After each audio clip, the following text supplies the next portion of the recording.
Concentration extrême du marché action, bulle de valorisation et remontée des taux, trois facteurs qui redonnent clairement de l'attractivité aux obligations. Les bons du Trésor américain à 10 ans offrent actuellement 4,37% garantie avec une sécurité de référence mondiale. Cette allocation défensive pourrait bien être la solution à considérer pour amortir d'éventuelles chutes tout en apportant stabilité et diversification à un portefeuille 100% actions. Comment et à quelle proportion intégrer les obligations, quel type d'obligations choisir et quels sont les risques à connaître ? Dans cette première vidéo d'une longue série à venir, j'évoque les raisons d'y investir, leur fonctionnement concret, les nombreuses variantes ainsi que les enveloppes à privilégier. Enfin, je terminerai avec 5 exemples concrets d'ETF obligataires. J'ai volontairement simplifié ce sujet, jugé complexe, et suis consciente que de nombreux points mériteront d'être développés. Donc si vous avez la moindre question, n'hésitez pas et je ferai des vidéos dédiées aux demandes les plus récurrentes. Au passage, inutile de prendre des notes car j'ai réuni 12 ETF obligataires de ma propre sélection dans une infographie synthétique à recevoir immédiatement et gratuitement via le premier lien en description. Bienvenue à ceux qui rejoignent l'aventure Finance Labs et je vous remercie pour le soutien que vous m'apportez dans mes débuts sur YouTube. Commençons par évoquer les raisons concrètes d'investir en obligations.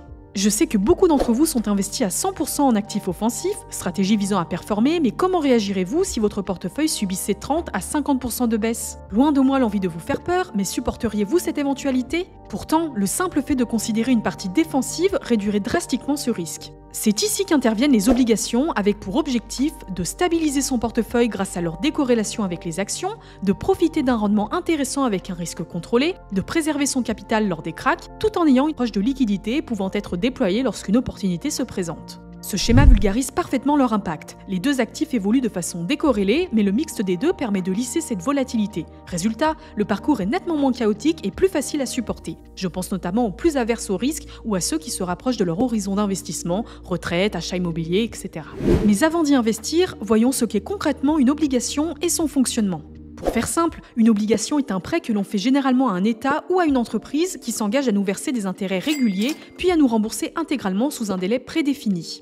Les trois éléments clés à retenir sont le nominal correspondant à la somme prêtée, le taux d'intérêt appelé coupon et versé régulièrement, et la maturité qui correspond à la date de remboursement du capital initial.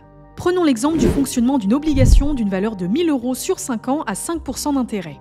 On prête 1 000 € correspondant au prix d'achat de l'obligation, chaque année nous sera versé un coupon de 50 € équivalent aux intérêts fixés initialement, puis arrivé à maturité en année 5, on récupère le dernier coupon en plus de notre capital initial, du moins si tout s'est bien déroulé. On constate alors l'avantage majeur de prévisibilité propre aux obligations, on sait exactement ce que l'on va toucher et quand. Attention, cette caractéristique est propre aux obligations classiques, mais à nuancer lorsqu'il s'agit d'ETF obligataires, j'y reviendrai plus tard. En attendant, passons en revue les différents types d'obligations et risques majeurs. La première distinction se fait au niveau de l'émetteur, un État plus ou moins développé ou une entreprise de taille variable. Vient ensuite la durée de maturité, variant de court à long terme. En règle générale, plus la durée est longue, plus l'incertitude est présente, donc plus le rendement est intéressant. D'autres facteurs impactent le rendement, notamment les notes attribuées par les agences de notation, Moody's, S&P et Fitch, qui évaluent la solidité financière des émetteurs. Les obligations se répartissent en deux grands groupes, l'investment grade qui correspond principalement aux pays développés et grandes entreprises solides avec un faible niveau de risque, et le high yield qui correspond aux entreprises et États moins stables avec un niveau de risque supérieur. La logique est simple, plus le risque est élevé, plus le rendement est attractif pour compenser.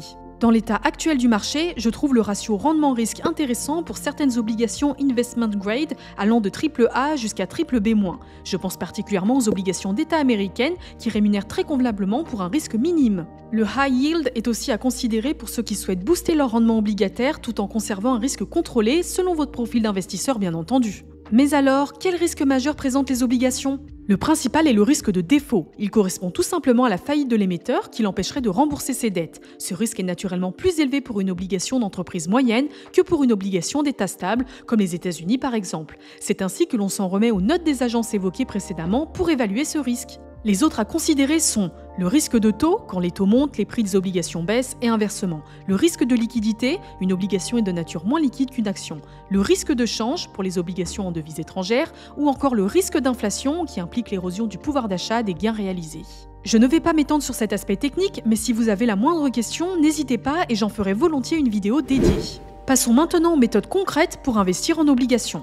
Premièrement, le fonds en euros des assurances vie contient plus ou moins 80% d'obligations. Il est pertinent d'y placer une part de liquidité, mais je trouve dommage de s'y limiter car l'ajout d'un minimum de risque nous donne accès à de meilleurs rendements. Viennent ensuite les fonds obligataires traditionnels, dont la gestion active et les frais plus élevés rendent cette option peu pertinente selon mon approche personnelle. Les ETF obligataires représentent l'alternative la plus simple et efficace pour s'exposer au marché obligataire, puis finalement, l'achat d'obligations directes est aussi très pertinent pour la prévisibilité totale et la maturité fixe qu'elles offrent. Ces deux options sont les plus intéressantes, confrontons-les dès maintenant.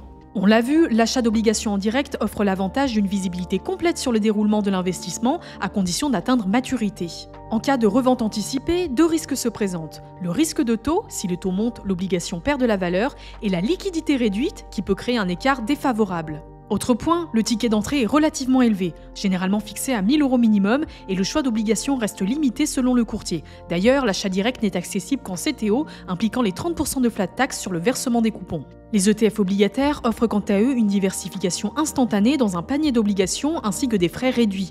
La liquidité et l'accessibilité, des quelques euros, sont elles aussi bien meilleures. Enfin, ils offrent une gestion passive, car nul besoin de réinvestir à chaque échéance comme c'est le cas avec les obligations classiques. L'inconvénient principal est la perte de visibilité et de maturité fixe inhérente à l'ETF. Les obligations à l'intérieur du fonds se renouvellent constamment, à moins d'opter spécifiquement pour des ETF obligataires datés à échéance, dont vous trouverez quelques exemples dans mon infographie en description. De mon point de vue, et pour un profil débutant qui souhaite mettre un pied dans les obligations, les ETF obligataires restent la solution optimale à loger en assurance vie ou compte titre. Personnellement, je trouve les contrats Lynxea, dont Avenir 2, Spirit 2 et Lynxea Vie, particulièrement adaptés à cette partie défensive du portefeuille, tout en bénéficiant de la fiscalité avantageuse de l'assurance vie. Les ETF obligataires éligibles à ces contrats sont mentionnés sur le site, je vous mets mon lien personnel vers Lynxea en description. Merci à ceux qui l'utiliseront car cela permet de soutenir mon travail. Passons maintenant à quelques exemples concrets d'ETF obligataires. J'insiste sur le fait qu'il ne s'agit que d'exemples, car il existe énormément de variables plus ou moins adaptées selon le profil.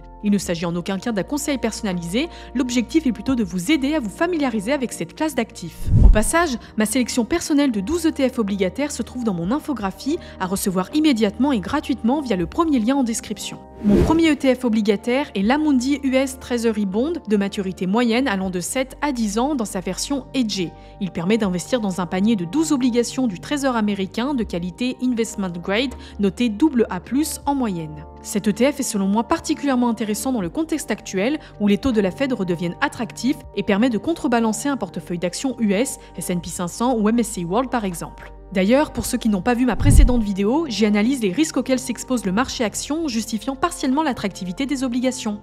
Enfin, il dispose d'un encours solide d'1,3 milliard d'euros et affiche un profil défensif. Sa sensibilité est de 6,94. Cet indicateur est important, car il mesure à quel point l'ETF réagit aux variations de taux, mais j'y reviendrai en détail prochainement.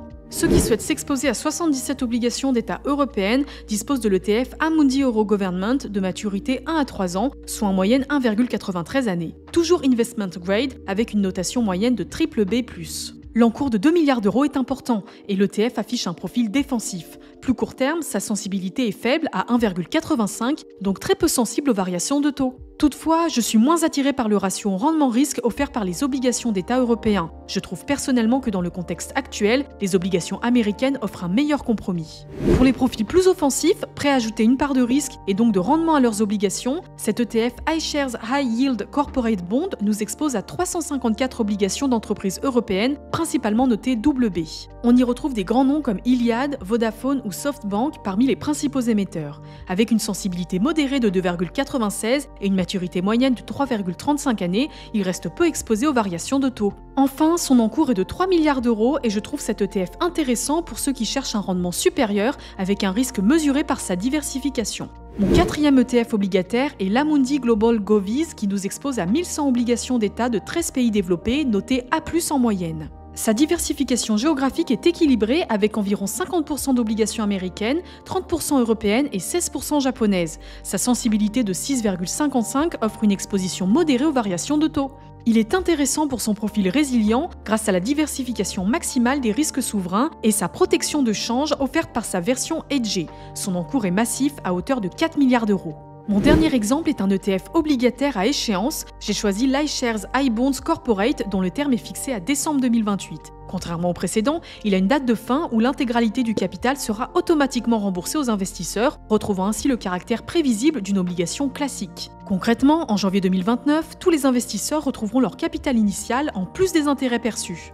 Diversifié, il nous expose à 369 obligations d'entreprises européennes investment grade. Sa répartition géographique est équilibrée, avec notamment 20% en France, 18% aux États-Unis et 16% en Allemagne, et les secteurs les plus représentés sont les opérations bancaires et les biens de consommation cyclique. Il affiche un encours d'1,2 milliard d'euros et offre une stratégie défensive, incluant une distribution trimestrielle correspondant au coupon des obligations sous-jacentes. De par sa configuration, il présente aussi l'avantage d'éliminer progressivement le risque de duration jusqu'à échéance. Ce type d'ETF s'adapte donc particulièrement à ceux qui souhaitent une meilleure visibilité sur le déroulement de leur investissement. Petit ETF bonus, qui est l'unique option éligible au PEA, reconnaissable sous le ticker OBLI, cet ETF réplique l'indice Ester correspondant au taux de dépôt européen à court terme. Concrètement, il suit les taux auxquels les banques européennes se prêtent de l'argent au jour le jour, offrant ainsi une exposition monétaire sécurisée. Son profil très défensif, proche des fonds monétaires, limite cependant son rendement. Mais honnêtement, et même si cela en décevra certains, cet ETF ne s'apparente pas vraiment à un réel ETF obligataire. Il reste néanmoins une possibilité intéressante pour placer la trésorerie de son PEA.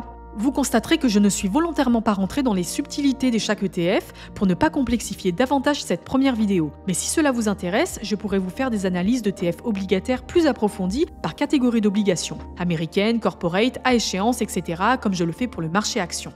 Et vous, êtes-vous diversifié en obligations ou comptez-vous le faire prochainement? Je suis curieuse de connaître vos obligations actuelles, vos retours m'intéressent et je réponds à tous les commentaires. Si cette vidéo vous a été utile, merci de la liker et de vous abonner, c'est ce qui me motive le plus à continuer. La communauté Finance Labs s'agrandit chaque semaine et je vous en suis sincèrement reconnaissante. Merci d'avoir regardé cette vidéo, c'était Emma de Finance Labs et à dimanche prochain!